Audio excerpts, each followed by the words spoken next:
Welcome to the HISUI Cup, and in this video we are going to do something really cool.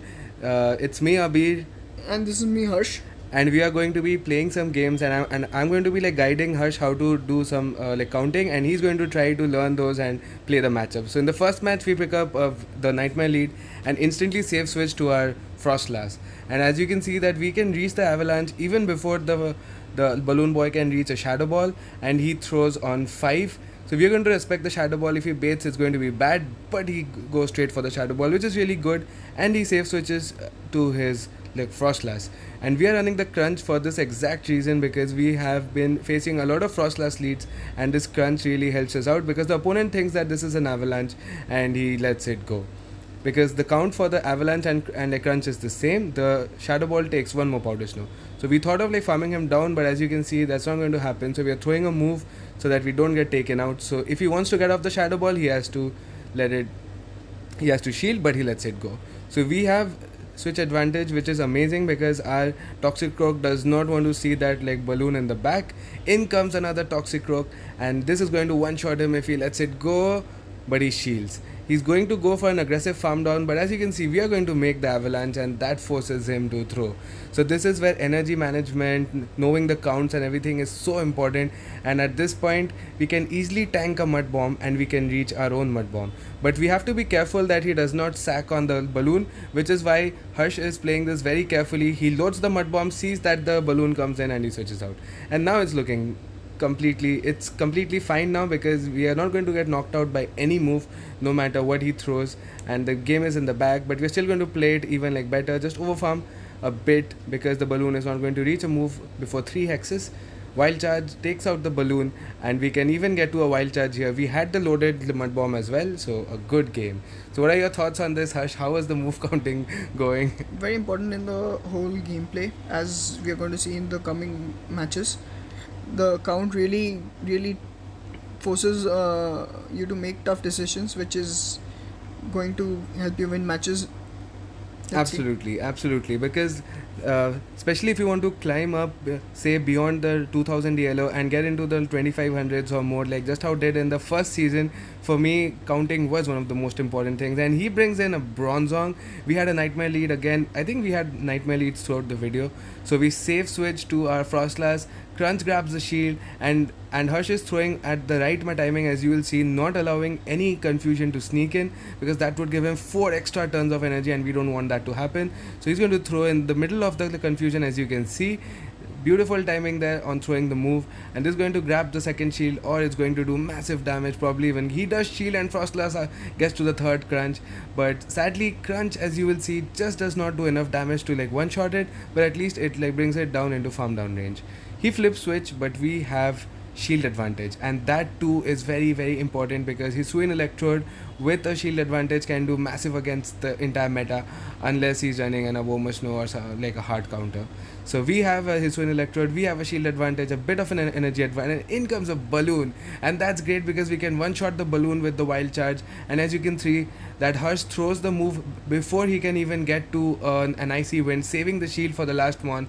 And at this point, since his health was pretty less, and he had got the debuff from the wild charge, we would not have reached the energy ball had we stayed in. So we bring in the Toxicroak and offer him to the gods and reach the energy ball on time, and that is going to be another boom, like Zionic says. Boom. One shots the Gastrodon. So as you can see, move counting coming in clutch again, because if you can overfarm, get that extra energy lead, know when to make what like decisions, that's going to win you games that you won't win otherwise. And now we'll also show you some games. There are a couple of games in here where you'll see how move counting, if not done correctly, can even lose games. So picking up a lead against the Lakshya, which is very bad for the Toxicroak, because a Psychic Fang almost takes it out. So we bring in the Lakshya, and this is a 50-50. If he baits us here, it's going to be really bad, and they usually bait, but no, boom, he goes straight for the wild charge, and that almost takes us out. Luckily, we can at least reach an avalanche. This will guarantee a shield advantage, or he's going straight to the lobby.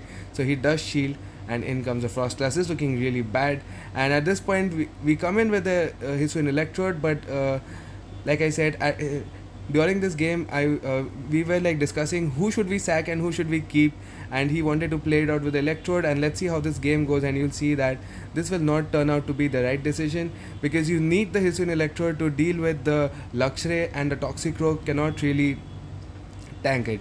So in comes the Toxicroak, and the Froslass is loaded.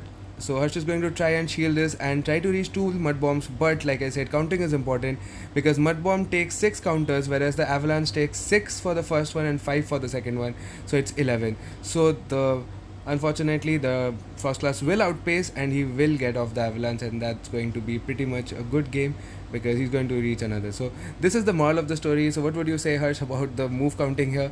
Very important. Very important. A little misplay on my end. Little misplay, but that's fine. That's how we learn, right? Like, I've made so many mistakes like that, and that's how I've learned from those, and we are going to try our best to help you out as well, because these are the matchups you're going to see a lot in the Hisui Cup. So picking up a mirror match, and this is also another very interesting matchup, because it takes 6 counters to the mud bomb, and we need to know who wins CMP, right? Because that person is going to take the matchup. So it looks like we win CMP with our 6 attack IV Toxicroak, and we're going to shield in return. And now we have 2 plays. Either we can try to play out the matchup going straight mud bombs on each other, or we can try to catch on the Froslass and waste the Toxicroak's energy. That's what we're going to do. Build to 6 and catch. And the opponent does the same thing. He expects the same thing. We're going straight for the avalanche. This is going to KO him easily. It's going to KO an entire set of Hisuian Electrodes, and he's going to farm up to the back-to-back wild charges. And this is another important thing. There's no point in shielding here, because he's going to reach 2 moves anyway. So even if you shield the first one, like you see, he can reach the second one. We can shield here, and since he has debuffed himself now to -4 defense, the lowest you can get, we can farm him all the way down. And we have a loaded move. We're going to throw the avalanche on the incoming mon. It's probably going to be Toxicroak, but the Toxicroak has a mud bomb loaded, if you remember from the first matchup, and he wins CMP. So that's absolutely fine. The Toxicroak is dry on energy, he's at 0 counters, so we know that he needs 6 more counters to get to a mud bomb, so we can easily overfarm by 5 or even 6 because we know we win CMP, right?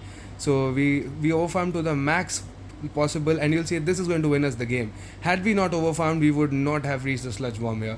He would have taken us out with the weather ball, but we do, and boom, like Zanik says, and that's going to be a great game. Another match where move counting won us the game, and this is, I hope, being of some use to you guys, so that you can also know the counts.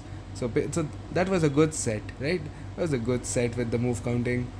And did we get a Dialga with this? No, we didn't. We got a stupid that Filish. balloon thing, yeah, the Filish. And we have a couple of extra battles to show you guys how the move counting can win you games. And this is a nightmare lead again. The Staraptor can simply farm down the Toxicroak. We safe switch to our Froslass, and we're going to CMP tie on the Avalanche. Again, move counting is super duper important. And if he goes for the crunch, it's almost going to take us out, but the Drapions love to bait. So let's see what this is. Is this an Aqua Tail or is this a crunch? He goes for the bait. So that's absolutely beautiful. This means that he has to throw another crunch, otherwise we'll reach, as you can see, we would have reached another move. But we are going to let this go, because we do need the shield advantage and some energy advantage to beat that little that Staraptor. We counter him down with the Toxicroak. To be honest, I was hoping to come in with the Electrode to get ahead on energy, but it looks like both the mons in the back are weak to Electrode, and this gives us a saving grace. Even though that was a slight misplay, we can still come back from here.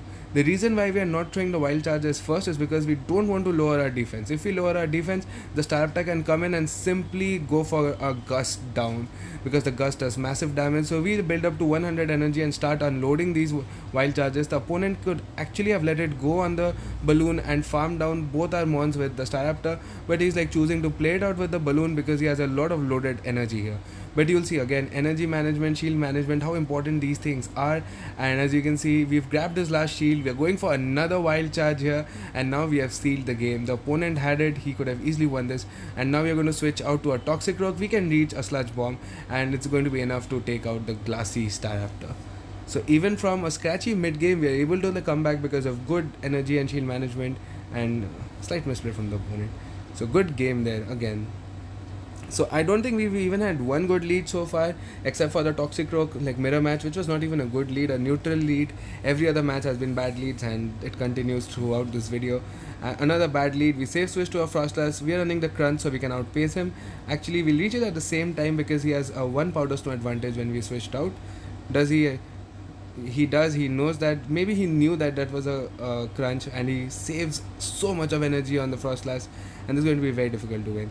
So we are going to go straight for the crunches, try to do as much damage as we can, and this does a little bit of damage, not much. The bulky Bastiodon is just too much for a little Icy Queen here, and we're going for the second crunch again. Do we get the debuff? Yes, we do, which is good. This means that the Toxicroak can get some better like counter damage, but the Bastiodon is absolutely loaded. So he is at, if I remember, he was at 11 smackdowns right now, so he needs 3 more smackdowns to get to the second move. He got like 1 smackdown, he still needs 2 more. Can we counter him down before he gets the energy for a second smackdown? 1, 2, and sadly we cannot. He just makes that move, so there's not much we can do. We have to let it go because the Toxicroak does not have much play against the Froslass. At least we have a Mud Bomb to throw at the Toxicroak. This would do a solid like 40% damage. Does he shield us? That can give us a potential win condition. He does. We have a 2 shield advantage, but he has a fully loaded Froslass. We have to give up both our shields here, but again we are not going to throw the Wild Charge first. We could have thrown it here, but I knew that he would throw it directly, so no point in going for the CMP tie that we would lose. And now we can overfarm by a few Thunder Shocks before he reaches his next Avalanche. We cannot mess around with the Froslass. It easily wins CMP. Boom, that's going to take out the Froslass. 1 more Thunder Shock will. And what does he have in the back? He has a Togekiss. So again, since we delayed throwing our Wild Charges, we could keep our defense high. Had we not had the energy here, the Togekiss would have farmed us down, but we almost had the third Wild Charge loaded. So I hope this was helpful to all of you guys. See you in the next one. Take care.